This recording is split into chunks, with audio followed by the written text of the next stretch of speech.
শাপলা প্রতীক না হলে ধানের শীষও প্রতীক হতে পারবে না বলে মন্তব্য করেছেন সার্জিস আলম।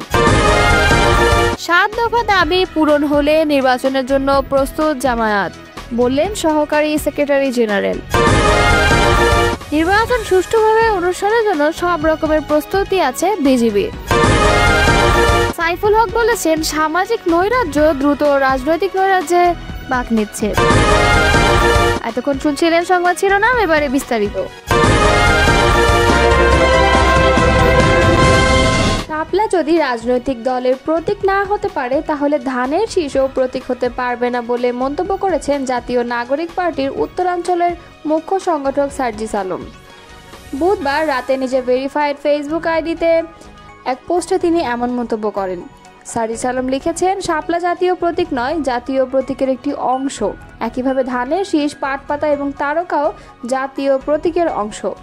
তিনি বলেন, শাপলা যদি রাজনৈতিক দলের প্রতীক না হতে পারে তাহলে ধানের শীষও প্রতীক হতে পারবে না। আর যদি জাতীয় প্রতীকের যে কোনো একটি অংশ রাজনৈতিক দলের প্রতীক হতে পারে তাহলে শাপলাও হতে পারবে। তিনি আরও বলেন, জাতীয় ফুল হিসেবে শাপলার প্রতীক হতে আইনগত বাধা নেই, কারণ জাতীয় ফল কাঁঠাল অলরেডি মার্কা হিসেবে আছে। আর যদি মার্কা দেখেই ভয় পান তাহলে সেটা আগে থেকেই বলেন। এর আগে নির্বাচনী প্রতীক হিসেবে জাতীয় প্রতীক শাপলাকে নির্বাচন পরিচালনা বিধিমালার তফসিলভুক্ত না করার বিষয়ে নীতিগত সিদ্ধান্ত নিয়েছে নির্বাচন কমিশন। বুধবার নির্বাচন কমিশনার আব্দুর রহমানের এই সিদ্ধান্তের কথা জানিয়েছেন।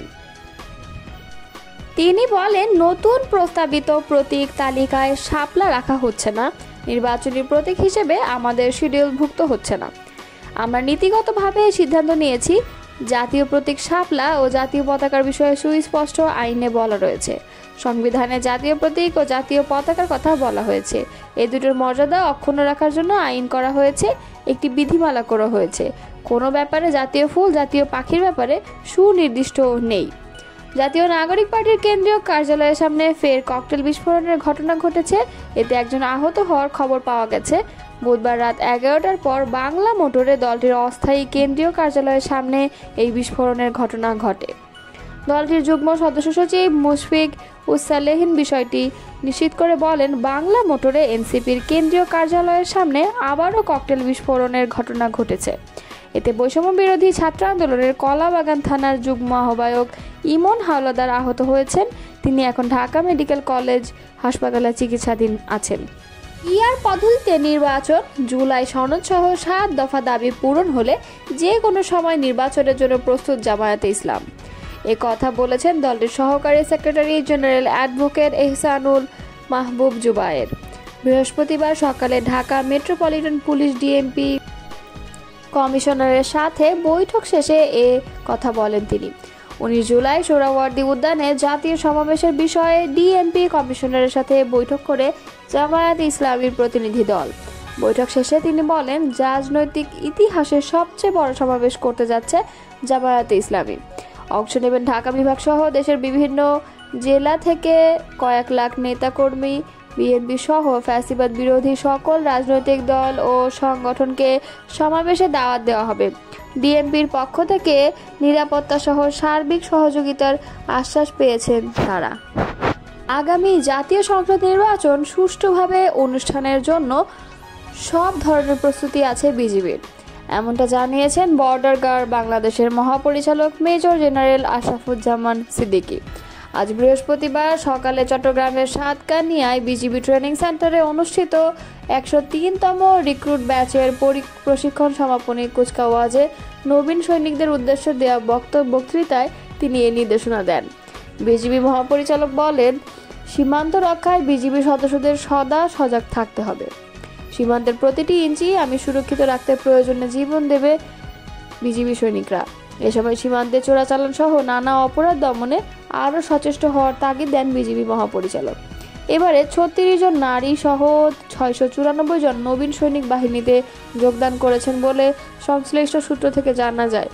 প্রসঙ্গত, বুধবার রাতে প্রধান উপদেষ্টার প্রেস সচিব শফিকুল আলম জানান, আগামী ত্রয়োদশ জাতীয় সংসদ নির্বাচন আয়োজনের জন্য চলতি বছরের ডিসেম্বরের মধ্যে আইন শৃঙ্খলা বাহিনীকে সার্বিক প্রস্তুতি নেওয়ার জন্য নির্দেশ দিয়েছেন প্রধান উপদেষ্টা ডা. মোহাম্মদ ইউনূস।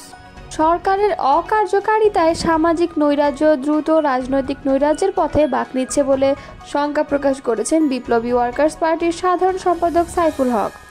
বুধবার রাজধানীর সেগুনবাগিচায় দলের কেন্দ্রীয় কার্যালয়ে বিপ্লবী ওয়ার্কার্স পার্টি আয়োজিত এক সংবাদ সম্মেলনে তিনি এই শঙ্কা প্রকাশ করেন।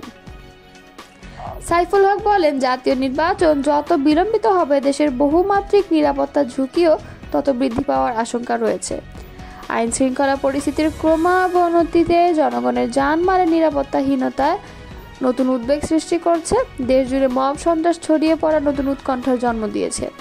সরকারের অকার্যকারিতায় সামাজিক নৈরাজ্য দ্রুত রাজনৈতিক নৈরাজ্যের পথে বাঁক নিচ্ছে। সংস্কার ও নির্বাচনকে ঝুলিয়ে দিতে নানা অতৎপরতা চলছে। পরিকল্পিতভাবে এসব ছড়িয়ে দেওয়া হচ্ছে কিনা তা খতিয়ে দেখা দরকার। তিনি বলেন, আগামী বছরের ফেব্রুয়ারির প্রথমার্ধে জাতীয় নির্বাচন অনুষ্ঠানে বোঝাপড়ার সংবাদে রাজনৈতিক দল সহ জনগণের মধ্যে এক ধরনের স্বস্তি দেখা গেছে। সরকারের সঙ্গে রাজনৈতিক দলগুলোর মনস্তাত্ত্বিক দূরত্ব খানিকটা কমেছে বলে ধারণা করা যায়। কিন্তু সরকারের প্রধান উপদেষ্টার সঙ্গে বৈঠকের পর প্রধান নির্বাচন কমিশনার নির্বাচনের সম্ভাব্য তফসিল নিয়ে কোনো কথা বলতে পারেননি। এই পরিস্থিতি কাঙ্ক্ষিত নয়। নির্বাচনের সুনির্দিষ্ট তফসিল মোটামুটি নির্বাচনের 60 দিন আগে ঘোষণা করার বিধান থাকলেও নির্বাচন কমিশনের দিক থেকে মধ্য ফেব্রুয়ারিতে নির্বাচন অনুষ্ঠানের ব্যাপারে দেশবাসীকে আশ্বস্ত করা দরকার ছিল। আশা করি নির্বাচন কমিশন এই সম্পর্কে নির্দিষ্টভাবে কথা বলবেন। জাতীয় নির্বাচন নিয়ে গত এক মাসে আবার নতুন করে উদ্বেগ তৈরি হয়েছে বলে উল্লেখ করে তিনি বলেন, জাতীয় নির্বাচনের আগে স্থানীয় সরকারের নির্বাচন অনুষ্ঠানের দাবিটাই অবান্তর। এটা অন্তর্বর্তী সরকারের দায়িত্বও নয়। গত 16 বছর দেশের মানুষ নিশ্চয়ই স্থানীয় সরকারের নির্বাচনের দাবিতে আন্দোলন করেনি। বিপ্লবী ওয়ার্কার্স পার্টির এই সাধারণ সম্পাদক বলেন, বাংলাদেশের সমাজ ও রাজনৈতিক দলসমূহ এখন পর্যন্ত রাজনৈতিক ও মনস্তাত্ত্বিক দিক থেকে পিআর পদ্ধতিতে ভোটের জন্য প্রস্তুত হতে পারেনি। এই কারণে আমরা এবার কেবল সংসদের উচ্চকক্ষে পিআর পদ্ধতিতে নির্বাচন অনুষ্ঠানের দাবি জানিয়ে আসছি। তিনি বলেন, ফ্যাসিবাদী জামানায় সংঘটিত হত্যাকাণ্ডের বিচার ও সংস্কারের প্রক্রিয়া জোরদার করার ব্যাপারে রাজনৈতিক দলগুলোর মধ্যে ঐক্যমত্য রয়েছে। নির্বাচনের আগে বিচারের উদ্যোগকে দেশবাসী দৃশ্যমান দেখতে চায়। আর সাংবিধানিক সংস্কার ছাড়া মতানৈক্যের ভিত্তিতে বাকি সংস্কার সরকার নির্বাহী আদেশে এখনই সম্পন্ন করতে পারে।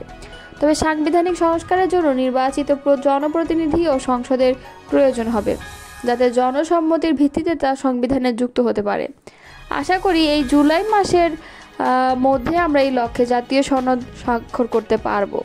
তিনি এই পরিস্থিতি থেকে উত্তরণের রাজনৈতিক দল ও সংশ্লিষ্ট সবাইকে আস্থায় নিতে সরকারের প্রতি উদাত্ত আহ্বান জানান। সংবাদ সম্মেলনে জুলাই আগস্ট ছাত্র শ্রমিক জনতার গণ অভ্যুত্থানের বর্ষপূর্তিতে বিপ্লবী ওয়ার্কার্স পার্টির পক্ষ থেকে 21 দিনের কর্মসূচি ঘোষণা করা হয়। কর্মসূচির মধ্যে রয়েছে আগামী 16 জুলাই আবু সাঈদ পার্টির 2 শহীদ বদিউজ্জামান ও আব্দুল লতিফ সহ গণ অভ্যুত্থানের শহীদের প্রতি শ্রদ্ধা জানিয়ে রংপুরে 3 শহীদদের কবরে শ্রদ্ধা জ্ঞাপন সহ সারা দেশের শহীদ মিনারে শহীদদের প্রতি শ্রদ্ধা জানিয়ে পুষ্পস্তবক অর্পণ ও সমাবেশ। 18 জুলাই গণ অভ্যুত্থানের আকাঙ্ক্ষা বাস্তবায়নে শহীদ পরিবারসমূহ ও আহতদের নিয়ে ঢাকায় আশুলিয়ায় শ্রমিক গণসমাবেশ। 25 জুলাই নারায়ণগঞ্জে গণ অভ্যুত্থানের শহীদ ও আহতদের পরিবার সহ গণসমাবেশ এবং 5 আগস্ট গণ অভ্যুত্থানের আলোকচিত্র প্রদর্শনী সহ অন্যান্য অনুষ্ঠান। সংবাদ সম্মেলনে আরও উপস্থিত ছিলেন পার্টির রাজনৈতিক পরিষদের সদস্য আকবর খান, মীর মোফাজ্জল হোসেন মোশতাক এবং জামিরুল রহমান ডালিম প্রমুখ।